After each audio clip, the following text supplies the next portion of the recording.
Bonsoir, everyone. It is Sue with Retiring to France on a Shoestring, and I am here today to go through part 3 of our 4-part journey for my upcoming exploration and scouting trip of France in February 2025.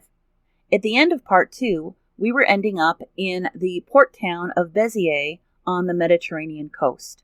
Day 7, we are going to have an action-packed, or I should say driving-packed day, definitely. After staying the night in Béziers, we will have a very jam-packed day 7 of our 15-day trip. We will start out there, we will travel down the coast to Narbonne, and then even further all the way down the coast to Perpignan.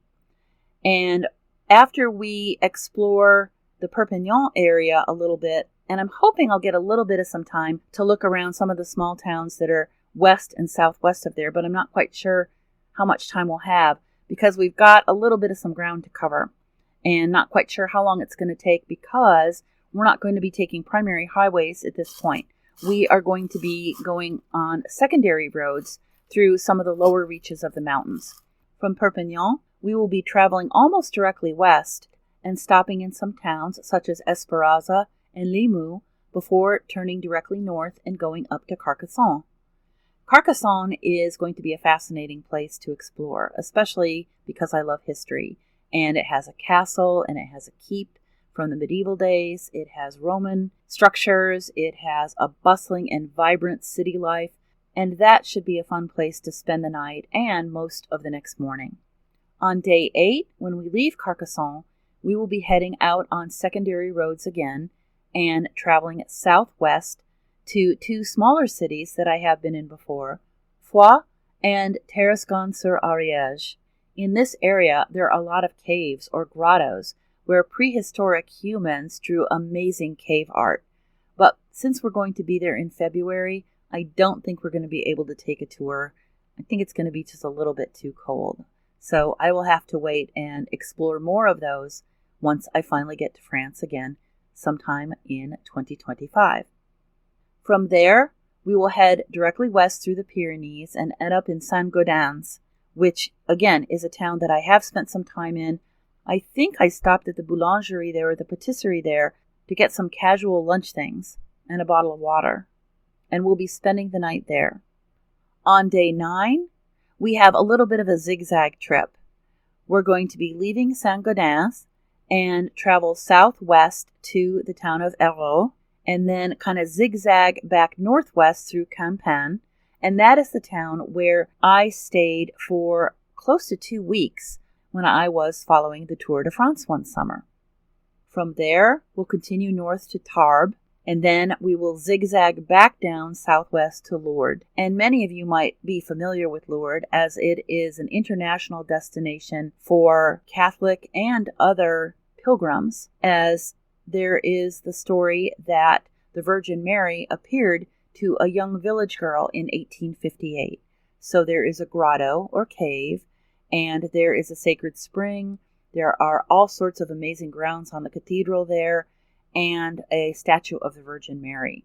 So I'm kind of hoping that because it's the middle of February, that it won't be too crowded. When I did try to go see it in the summertime when I was there before, it was just absolutely too busy to try to even get in to see it. And yes, I probably should have bought tickets or explored that ahead of time, but I didn't think about it. I just thought on a whim I wanted to go see it. And I was able to drive there and drive through the town and kind of see the charming surrounding area, but I wasn't able to actually go and do that. And so hopefully we will be able to do that this trip. And then after Lourdes, we will be heading northwest again on smaller roads this time to the much bigger city of Pau. And that's where we will stay on the night of day 9. We will be able to spend some time the next morning in Pau to do a lot of exploring around that area. Again, there are plenty of smaller towns and areas within the city itself that I think would be a really suitable place for me to live. And that is the end of this part 3 of this 4-part series. Once we leave Pau, we will be heading northwest up to the Bordeaux region, and then a little bit back east, and then circling back down to Toulouse. Hopefully this is whetting your appetite for more. It certainly is whetting my appetite to get over there and to be able to explore all these fantastic places. In the meantime, I'm working on getting that crazy driver's license transition from a Class C to a Class B so that I can swap out my Texas driver's license for a French driver's license, and I'm spending a lot more time practicing my French. I will not practice it here with you guys because I don't want to put you through that. But I do feel like I'm finally starting to turn the corner on certain little tricks that I'm realizing in how things are pronounced that didn't make sense to me before, or I just wasn't paying attention to them before when I tried to learn in 2012. So I'm very proud of myself that I'm being able to figure this out. And of course, I'm taking it a lot more seriously because this is not just for a 3-week trip to France. This is for moving to France. And I want to be able to speak fairly fluently and fairly well by the time I get there. Hopefully that will come to pass. I hope all of you have enjoyed this. If you do, please like and subscribe if you are so inclined. And I hope you have a fantastic evening or morning wherever you are. Bonne nuit, bonjour, bonsoir, and I'll see you again next time. Au revoir.